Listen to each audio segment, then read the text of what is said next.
കേരളത്തിലെ എല്ലാ ജില്ലാ കളക്ടർമാരുടെയും ശ്രദ്ധയിൽപ്പെടേണ്ടിയിട്ടാണ് ഞാൻ ഈ വീഡിയോ ചെയ്യുന്നത്. കേരളത്തിലെ സാധാരണക്കാരായിട്ടുള്ള ജനങ്ങളെ ഏറ്റവും കൂടുതൽ ആശ്രയിക്കുന്ന ഒരു സ്ഥലമാണ് നമ്മുടെ ഗവൺമെന്റ് ഹോസ്പിറ്റൽ. ഒരുപാട് മണിക്കൂറുകളോളം ക്യൂ നിൽക്കേണ്ട ഒരു ഗതികേടിലാണ് നിലവിൽ അവിടെയുള്ള ഒരു സിസ്റ്റം ഇപ്പോൾ ഉള്ളത്. ഇത് ഫസ്റ്റ് സ്റ്റാർട്ട് ചെയ്യുന്ന ഒ പി ടിക്കറ്റില്ല. നല്ല തിരക്കുള്ള സമയത്തൊക്കെ പോയിട്ടുണ്ടെങ്കിൽ ഏകദേശം 1 മണിക്കൂർ വരെ ഈ ഒ പി ടിക്കറ്റ് കിട്ടേണ്ടിയിട്ട് ക്യൂ നിൽക്കുന്ന അവസ്ഥ അവിടെയുണ്ട്. രണ്ടാമത് നമ്മുടെ ഡോക്ടറിനെ കാണിക്കേണ്ടിയിട്ട് പിന്നെയും ഒരു ക്യൂ.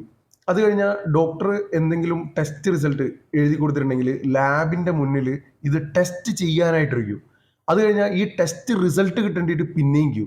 ഇത് കഴിഞ്ഞാൽ പിന്നെയും തിരിച്ച് ഡോക്ടറെ അടുത്ത് ഈ ടെസ്റ്റ് റിസൾട്ട് കൊണ്ട് വന്നു കഴിഞ്ഞാൽ അവിടെ പിന്നെയും ഒരു ക്യൂ. ഇതൊക്കെ കഴിഞ്ഞ് കഴിഞ്ഞാൽ മരുന്നിന് വേണ്ടിയിട്ട് വീണ്ടും ഒരു ക്യൂ. എങ്ങനെ പോയാലും ഒരു സാധാരണക്കാരൻ ജനറൽ ഹോസ്പിറ്റലിൽ എത്തിയിട്ടുണ്ടെങ്കിൽ മിനിമം 2-3 മണിക്കൂർ നിന്നിട്ട് ക്യൂ നിന്നിട്ട് മാത്രമേ അവൻ അവിടുന്ന് പുറത്തെത്താൻ പറ്റുന്നുള്ളൂ. നമ്മൾ ഈ ടെക്നോളജി പരമായിട്ട് ഇത്രയും ബെറ്റർ ആയിട്ട് നിൽക്കുന്ന സമയത്ത് ഈ സാധാരണക്കാരെ ഈ ക്യൂവിൽ നിന്ന് രക്ഷപ്പെടുത്തുക എന്നുള്ളത് നിങ്ങളുടെ ഉത്തരവാദിത്വം തന്നെയാണ്. നമ്മുടെ നാട്ടിൽ ഒരുപാട് മിടുക്കന്മാരായിട്ടുള്ള കുട്ടികളുണ്ട്. ഇതിനുള്ള ഒരു സൊല്യൂഷൻ അവർ വളരെ സിമ്പിളായിട്ട് നിങ്ങളുടെ കയ്യിലേക്ക് ചെയ്ത് എത്തിച്ചു തരും. അതുകൊണ്ട് നിങ്ങൾ ദയവ് ചെയ്തിട്ട് ഈ ഒരു കാര്യത്തിന് സൊല്യൂഷൻ കാണുക. ഇത് ഉത്തരവാദിത്തപ്പെട്ട ആൾക്കാരെ അറിയിക്കുക, പ്രോപ്പറായിട്ടുള്ള നടപടി എടുക്കുക. നിങ്ങളെല്ലാവരും ഒരുമിച്ച് നിന്നിട്ട് ഇതിനുള്ള കൃത്യമായിട്ടൊരു സൊല്യൂഷൻ കണ്ടെത്തുക. Okay, thank you all of U.